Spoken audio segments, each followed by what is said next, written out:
ঢাকা জজ কোর্টের শিক্ষানবিশ আইনজীবী রফিউজ্জামান রিফাত গত ১১ সেপ্টেম্বর জামালপুরের বকশীগঞ্জের নিজ বাড়িতে আসার পথেই জ্বরে আক্রান্ত হন। পরদিন থেকে প্রচণ্ড বমি। পরীক্ষা করে জানতে পারেন তিনি ডেঙ্গুতে আক্রান্ত।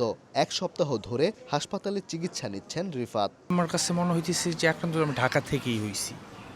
ঢাকা থেকেই মশাবাহিত রোগ তো, মশার মাধ্যমে। আর বিশেষ করে পুরান ঢাকা এরিয়াটা একটু বেশি নোংরা। ময়মনসিংহ মেডিকেল কলেজ হাসপাতালে প্রতিদিন বাড়ছে ডেঙ্গু আক্রান্ত রোগী। চলতি মাসে এরই মধ্যে চিকিৎসা নিয়েছেন ১৫০ শতাধিক। সপ্তাহ ব্যবধানে ভর্তি প্রায় দ্বিগুণ রোগী। চালু করা হয়েছে আলাদা ডেঙ্গু ওয়ার্ড, যেখানে বর্তমানে চিকিৎসাধীন এক শিশু ও ২ নারীসহ ২৮ জন, যাদের বেশিরভাগই আক্রান্ত ঢাকা, গাজীপুর সহ বিভিন্ন জায়গায় অবস্থানকালে। চট্টগ্রাম গেছিলাম বেড়াতে, ওখান থেকে আসার পর থেকে আমার শরীরে প্রচুর জ্বর, ব্যথা, এই ১০-১২ দিন নাগাদ। ঢাকা গেছিলাম চাচার বাসায় বেড়াতে, এক রাত ছিলাম। সেখান থেকে আসার পর হঠাৎ করে আমার জ্বর মনে হলো, শরীর ব্যথা। তখন ডাক্তার বলল যে ডেঙ্গু টেস্ট করেছে, তখন ডেঙ্গু পজিটিভ হয়েছে। বেশিরভাগ রোগী ময়মনসিংহে রোগী হলেও তারা হয়তো কাজ করতো ঢাকায়, ওখান থেকে আক্রান্ত হয়ে আসছে।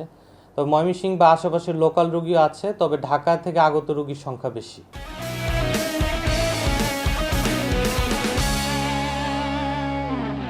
হাসপাতালে ডেঙ্গু রোগীর চাপ বাড়লেও তাদের সেবা দিতে সব ধরনের প্রস্তুতি রয়েছে বলে জানান হাসপাতাল পরিচালক। স্বতন্ত্র আপনার ডেঙ্গি ওয়ার্ড আমরা চালু করেছি, এখানে আছে, এবং এখন যদি ডেঙ্গু রোগী আমাদের হাসপাতালে আসে তাহলে চিকিৎসা দেওয়ার কোনো প্রকারের অসুবিধা হবে না।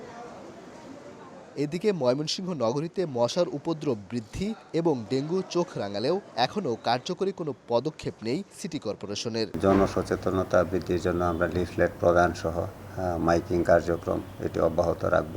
গত বছর ময়মনসিংহ মেডিকেল কলেজ হাসপাতালে চিকিৎসা নেয় ৩,৭২০ জন ডেঙ্গু রোগী। মৃত্যু হয় ১৩ জনের। চিকিৎসকরা বলছেন, ডেঙ্গুর প্রকোপ থেকে মুক্তি পেতে সর্বাগ্রে প্রয়োজন সচেতনতা। এ বিষয়ে সংশ্লিষ্ট প্রতিষ্ঠানগুলোকে বিশেষ উদ্যোগ নেওয়ার পাশাপাশি সামাজিকভাবে সবাইকে এগিয়ে আসতে হবে। ওবায়দুল হক, সময় সংবাদ, ময়মনসিংহ।